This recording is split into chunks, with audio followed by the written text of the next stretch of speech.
this, right? Is that with Kevin O'Connor saying that the number 10 overall pick is gettable, right? And again, you would have to give them more assets that they can then look to flip to get their star level player that the Houston Rockets could be coveting in getting and using that number 10 pick and not necessarily drafting a player.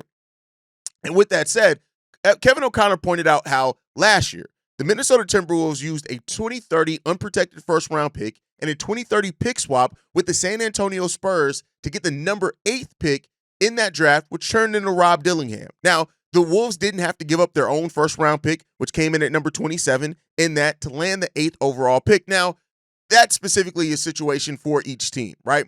And I don't know if the Rockets would be necessarily in the position of where they wouldn't want the number 12 because they are still looking to make a move. But if the Bulls were to package a number 12 pick, a number 2030 pick as well, right?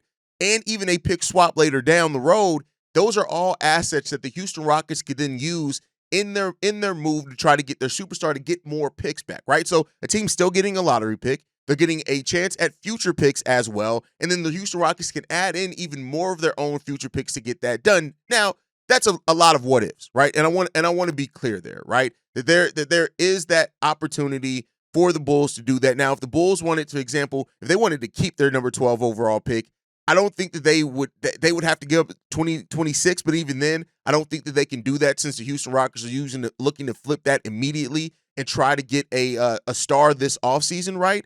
But if Arturas Karnisovas is actually having he has a prospect on his board that moving up 2 more spots, which could be a Kaman Malawak, which again, we don't know if the Bulls actually have and even desire to draft Kaman, right? It seems like a center is not necessarily their focus there. They're focused on best player available. But even if that's the case, best player available as a top 10 pick is a little bit better than at number 12, and that's what the Bulls could look to do.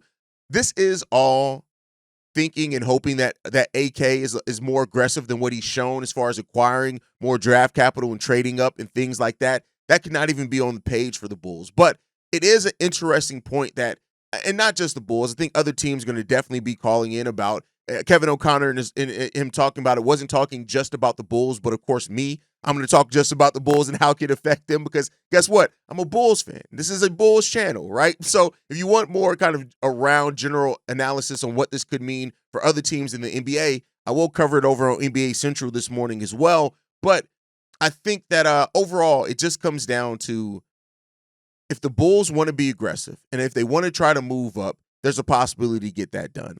And one could even say that if they do have a guy that they identified, the same process could be used on a different team.